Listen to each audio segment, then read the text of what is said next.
Hi Blue Marble Riders, it was a warm one today.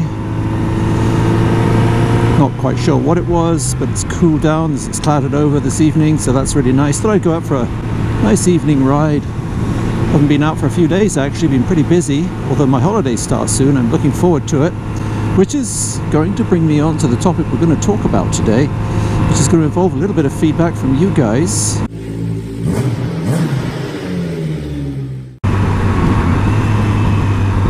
So as some of you may remember, just about what we call spring break over here, end of March-ish, a friend of mine and myself had rented bikes and we were going down to Utah, Nevada, Arizona, and we were going to ride for a week and have a great deal of fun around the Grand Canyon. Unfortunately, you know, the C word kicked off and, well, it's all the rest is history. But we all find ourselves in the same place. It doesn't matter what country you're in, whether it be a really severe one, like I watched a motovlogger in Buenos Aires yesterday and things are really bad there, or as open as Canada is now, although we're still in phase 3 and people have to be respectful and careful. But it doesn't matter where you are, your government is probably telling you not to travel, particularly to the state. But it's all kicking off again down there, so, you know, traditionally we do love to go to the States and travel on bike and motorcycle around there. It's actually a wonderful choice to have, because I live in probably the most beautiful province in Canada called British Columbia, and we are blessed with the world-class level scenery in this province.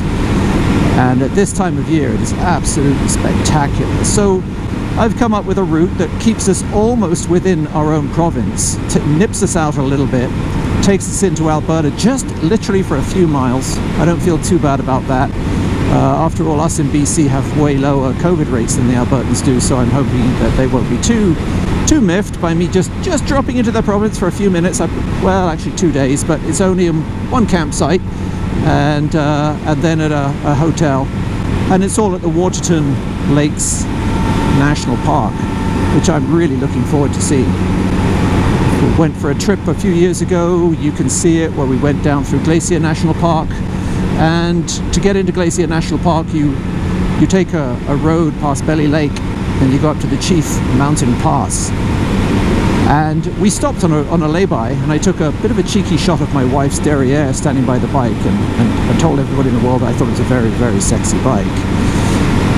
And the view in front of her is the Waterton Lakes, and we were both captivated by it. We both looked at it and said, wow, you know, what a fantastic vista that is. We've got to visit there one day. And then look it up, I did a little more research, and walking out of work just before my holidays, a co-worker said to me, oh, you're going to Waterton Lakes? And this guy's hiked all over the world. He said, if you like hiking, my #1 hike in the world, on the planet, better than anywhere I've been in Africa, South America, goodness knows what else, he said, is Crypt Lake. So we've decided to go to Waterton and do the Crypt Lake hike. So it hopefully should be quite special. I'm looking forward to it. But it kind of brings me to a big question. When I was planning the trip around Utah, Nevada, Arizona, and the Grand Canyon, if any of you out there come from that part of the world, here's part A of the question. When I eventually get to do that, what roads should I be riding, and what sites should I definitely take in? Now remember, we've got a week, maybe 8 days. I want your feedback. We had planned a route, we thought it was pretty good, and I still believe it probably is. I did a lot of research on it, but locals know best. So if you live around there, let me know what roads I should be riding and what sites I should see. Okay, now that's the first part of the question. The second part of the question is this. You guys are in the same boat I am, and as I said, to varying degrees depending on the country you're in. You're all having to self-isolate to a greater degree or a lesser degree. So what are you doing for planning trips in your own country? Where are you going? Perhaps you like golfing. Maybe that's one of your things. Maybe you like to be out there golfing.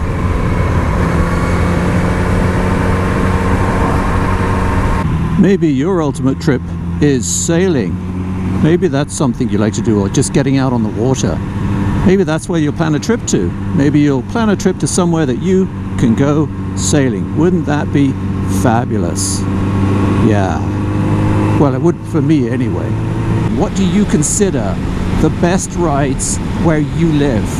And I'm talking national rides. If you're allowed to ride anywhere in your country, where would you choose to ride if you could?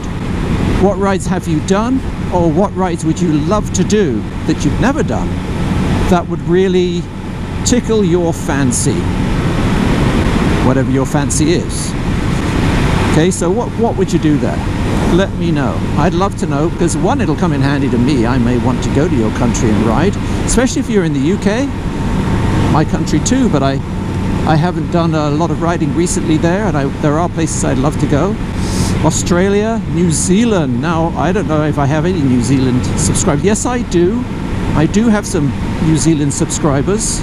Slap myself on the hand here. And that is a country, probably another country I would consider living in. Everything I've seen about New Zealand, it reminds me of British Columbia, and it looks gorgeous. I tend to really get on with New Zealanders, Aussies too, although the two are fond of each other in a grudging sort of way. Yeah, New Zealand. What rides should I do when, and I will, go to New Zealand and ride that? South America, I'm planning a route in South America along the Carretera Australis in Chile, and of course, like everybody else, I'm watching Itchy Boots. What should I do down there?